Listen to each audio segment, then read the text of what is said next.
여러분 잠언 1장부터 9장은 내 아들아 라고 시작하면서 젊은이들에게 주는 교훈의 말씀드립니다. 이 중에서도 5장에서 7장까지는 젊은이들이 유혹에 빠지지 않기를 특히 강조하고 있는 말씀입니다. 오늘 본문에서는 유혹의 특성을 3가지 정도로 이해를 하고 있는데요. 첫 번째는 유혹은 먼 곳에 있는 것이 아니라 가까운 곳에 있다는 것입니다. 오늘 본문 10절에서 13절 말씀을 제가 다시 한번 읽어드리도록 하겠습니다. 그때에 기생의 옷을 입은 간교한 여인이 그를 맞으니 이 여인은 떠들며 완악하며 그의 발이 집에 머물지 아니하여 어떤 때에는 거리, 어떤 때에는 광장, 또 모퉁이마다 서서 사람을 기다리는 자라. 그 여인이 그를 붙잡고 그에게 입맞추며 부끄러움을 모르는 얼굴로 그에게 말하되.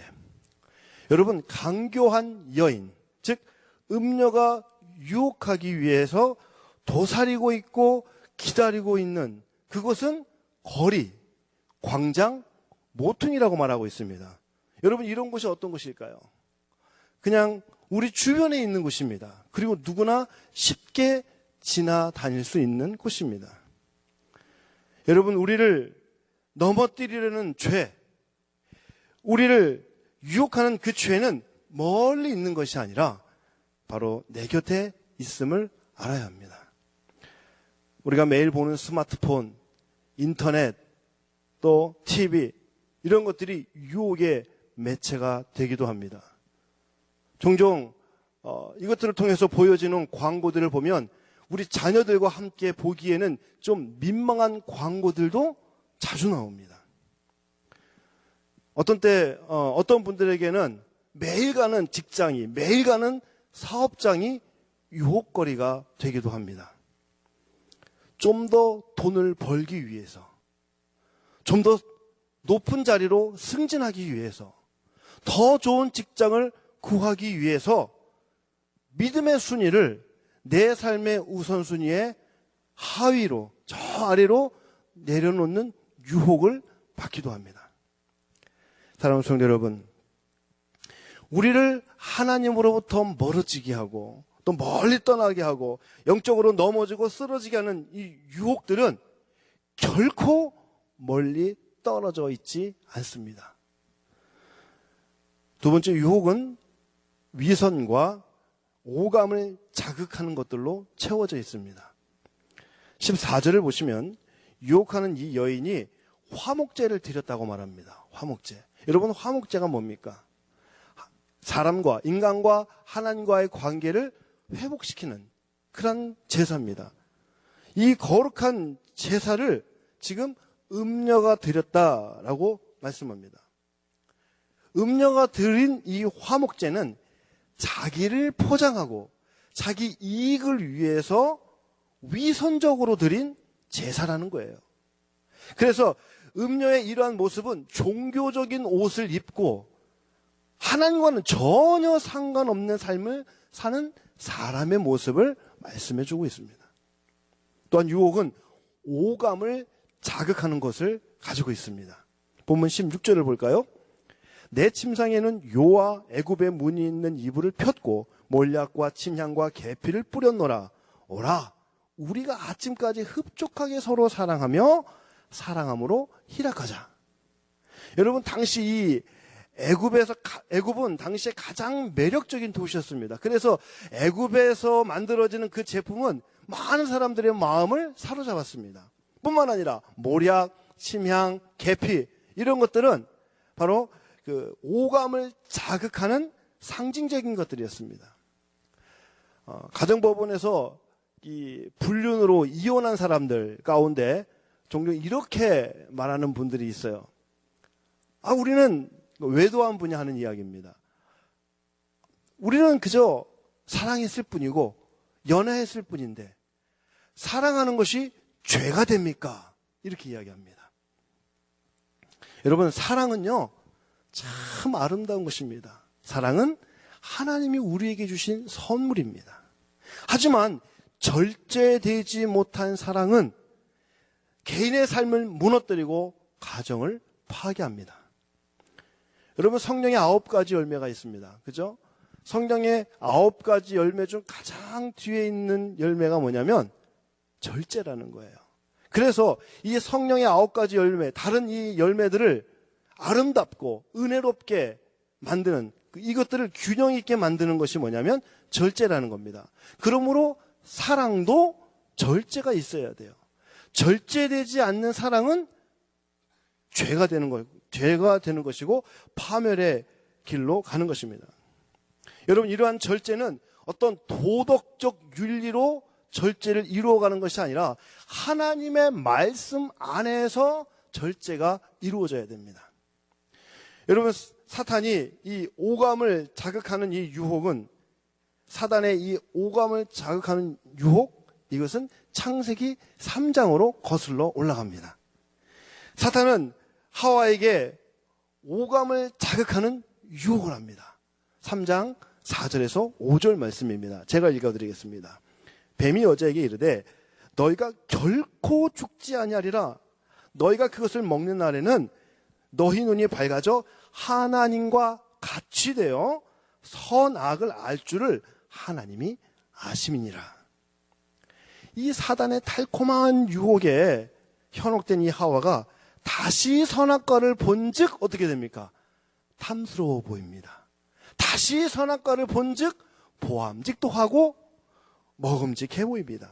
결국 사탄의 유혹에, 이 달콤한 유혹에 하와는 빠져들고 맙니다. 여러분, 롯이 눈을 들어서 소돔과 고모라를 바라보았습니다.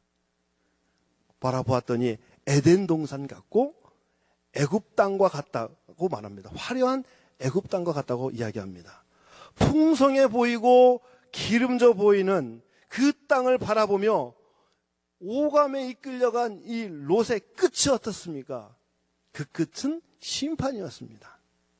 사랑하는 성도 여러분, 사탄은요, 오늘도 우리의 영혼을 무너뜨리고자, 우리의 심령을 무너뜨리고자 아름다움으로 유혹하고 있고, 또 그럴싸한 화려함으로 우리의 오감을 자극합니다. 여러분, 그리스도인은 세상에서 보여주는 그러한 화려함에 주목하며 오감에 흔들려 어떠한 본능에 이끌려가는 사람이 아니라, 그리스도인은 하나님을 주목하고 하나님과 함께함으로 하나님의 뜻을 따라 사는 사람이 바로 그리스도인입니다. 세 번째로, 유혹은 죽음으로 이끄는 미끼와도 같습니다. 다시 한번 말씀드리겠습니다. 유혹은 죽음으로 이끄는 미끼와도 같습니다. 여러분, 미끼를 따라가는 사람은 자기 자신을 스스로 멸망의 길, 죽음의 길로 향하는 사람입니다. 본문 22절 말씀입니다. 젊은이가 곧 그를 따랐으니 소가 도수장으로 가는 것 같고 미련한 자가 벌을 받으려고 쇠사슬에 매이러 가는 것과 같도다. 여기 이제 낚시 좋아하시는 분들이 계실 텐데요. 낚시 좋아하는 분들은 다 아는 내용이에요. 뭐냐면 고기를 잡을 때 똑같은 미끼를 쓰지 않습니다.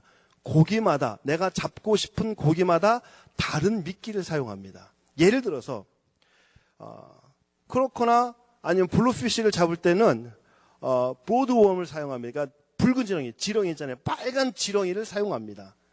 또 크랩을 잡을 때는 뭘 사용합니까? 닭다리를 쓰죠. 이처럼 물고기가 좋아하는 미끼를 통해서 이 물고기를 자극합니다. 그래서 물고기가 미끼로 다가오게 만들죠. 그리고 그 물고기가 덥석 이 미끼를 묻는 순간 그 미끼 안에 감춰져 있는 낚싯바늘에 목이 걸리고 또 목이 찢어져 죽게 되는 겁니다. 여러분, 죄의 유혹도 마찬가지입니다. 사람들은 사탄은 내가 가장 좋아하고 내가 가장 필요로 하는 바로 그것을 미끼로 삼고 그것을 미끼로 던져서 죄의 갈고리로 우리의 목을 걸어 죽음의 길로 이끌고 갑니다. 죄의 유혹은 내 안에 잠재되어 있는 육체적 정욕과 안목의 정욕을 미끼로 우리를 스스로를 죽음과 파멸의 자리로 걸어가게 만듭니다. 23절 말씀입니다. 필경은 화살이 그 간을 뚫게 되리라. 새가 빨리 그물로 들어가 그 생명을 잃어버릴 줄을 알지 못함과 같으니라. 여러분, 사탄은요, 창조 이래 끊임없이 지금까지 계속해서 죄의 미끼를 던집니다. 오늘도 그 죄의 미끼를 던져서 우리를 유혹하고 미혹합니다. 여러분, 마태복음 4장에 보시면 마귀가 예수님을 시험하는 장면이 나옵니다. 마귀는 예수님께 세 가지 미끼를 던집니다. 첫 번째 유혹은 돌로 하여금 떡이 되게 하라는 시험이었습니다. 여러분, 이것은요, 먹고 사는 문제, 이 먹고 사는 문제를 예수님께 시험으로 내어 건 겁니다. 두 번째 유혹은 높은 데서 뛰어내리라는 시험입니다. 하나님의 영광이 아니라 자기의 영광, 자기의 자랑을 나타내 보이라는 유혹입니다. 세 번째 마귀의 유혹은 만일 내게 엎드려 경배하면 이 모든 것을 내게 예수님께 주겠다라는 유혹입니다. 이것은 경배의 대상을 바꾸라는 거예요. 마귀는 자기에게 절하면 이 땅을, 이 세상을, 이 땅을 예수님께 주겠다라고 딜을 하는 겁니다. 이야기하는 겁니다. 유혹하는 겁니다. 그런데 여러분, 참고로 하나님께서 마귀에게 이 세상의 소유권을 주지는 않았어요. 거짓으로 마귀가 이야기하는 거죠. 여러분, 마귀에게 유혹을 받으신 예수님께서 이제 그 유혹 앞에 어떻게 이 유혹을 이겨내셨을까요? 예수님은 살아계신 하나님의 말씀으로 모든 유혹을 이겨내셨습니다. 첫 번째 유혹이 찾아왔을 때 예수님은 신명기 8장 3절 말씀, 사람이 떡으로만 사는 것이 아니요 여호와의 입에서 나오는 모든 말씀으로 사는 줄을 내가 알게 하려 하심이니라. 이 말씀을 인용하십니다. 하나님의 말씀입니다. 두 번째 마귀의 유혹에서는 주 너희 하나님 여호와를 시험하지 말라는 신명기 6장 16절의 말씀을 예수님께서 인용하십니다. 하나님의 말씀입니다. 세 번째 유혹이 찾아왔을 때는 예수님께서 신명기 6장 13절 말씀, 내 하나님 여호와를 경외하며 그를 섬기며 그의 이름으로 맹세할 것이니, 바로 이 하나님의 말씀을 예수님이 또 인용하십니다. 그래서 예수님께 찾아온 그 세 가지 유혹, 마귀의 유혹, 마귀의 이 미끼를 예수님은 물리치셨습니다. 사랑하는 성도 여러분, 바로 여기에 오늘 말씀의 결론이 있습니다. 여러분, 죄는 우리 눈에 보이지 않지만 공중에 떠다니는 공기처럼 우리 주위를 맴돌고 있습니다. 음녀는 우리 주변을 맴돌면서 유혹으로 넘어뜨릴 그 기회만 찾고 있습니다. 음녀는 항상 달콤한 말로 우리를 유혹하며 우리를 하나님으로부터 멀어지게 하려 하고 있습니다. 이러한 음녀의 유혹 속에서 지혜자인 아버지는 24절과 25절에서 이렇게 말씀합니다. 이제 아들들아, 내 말을 듣고 내 입의 말에 주의하라. 내 마음이 음녀의 길로 치우치지 말며 그 길에 미혹되지 말지어다. 사랑하는 성도 여러분, 유혹을 피하는 방법은 오늘 23절 말씀처럼 하나님의 말씀을 듣고 하나님의 말씀에 순종하는 사람이 되어야 한다는 겁니다. 오늘 우리의 삶의 현장에서 여러분, 하나님의 말씀을 가까이 둘 수 있기를 바랍니다. 오늘 여러분 삶의 현장에서 하나님의 말씀을 읽고 묵상하며 그 하나님의 말씀대로 살아갈 때에 여러분이 묵상한 그 하나님의 말씀, 여러분이 읽은 그 하나님의 말씀, 여러분의 가슴에 새긴 그 하나님의 말씀은, 그 말씀은 어둠 가운데에서 빛이 되어서 여러분을 생명의 길로 인도하실 겁니다. 끊임없이 공격하는 마귀의 유혹, 사탄의 그 미끼를 여러분은 하나님의 말씀으로 말미암아 물리칠 수 있습니다. 우리 함께 기도하겠습니다. 오늘 기도할 때에 우리 세 가지 기도 제목을 놓고 기도하겠습니다. 특별히 오늘 말씀을 기억하면서 하나님, 말씀이 삶의 중심이 되게 해 주십시오. 말씀이 삶의 중심이 되어 모든 유혹을 이겨내게 하여 주시고 날마다 하나님을 가까이 하는 그러한 삶을 살게 하여 주옵소서. 두 번째 기도 제목입니다. 요즘 우리 온 성도를 향한 문고리 신방을 우리 목사님들 감당하고 있습니다. 이번 문고리 신방을 통해서 온 성도들 각 가정에 하나님의 은혜가 충만케 하여 주시고 기도 응답이 있게 하여 주옵소서. 이제 곧 또 다음 세대 현장 예배가 재개됩니다. 우리의 자녀들이 이번 현장 예배를 통하여서 다시 한번 영적 비상이 이룰 수 있게 하여 주시고 사랑하는 담임 목사님과 모든 목회자들, 우리 장로님들 성령 충만케 하여 주옵소서. 마지막 세 번째 기도 제목입니다. 박장친 우리 박정혜 선교사님, 우리의 크로아티아 선교를 위해서 하나님께 헌신하고 있습니다. 특별히 IBF 다민족 교회 가운데 성령 역사하셔서 하나님의 은혜가 그 교회를 통해서 이루어지게 하여 주옵소서. 코로나 종식과 또 지진 피해 복구가 신속히 이루어지게 하여 주시고 어려운 시간을 통해서 복음의 계절이 크로아티아 그 민족 가운데 속히 오게 해달라고 우리 기도 제목 세 가지를 가지고 기도하신 후에 여러분이 가지고 나오신 기도 제목을 놓고 기도하시고 자유롭게 돌아가시겠습니다. 기도하겠습니다.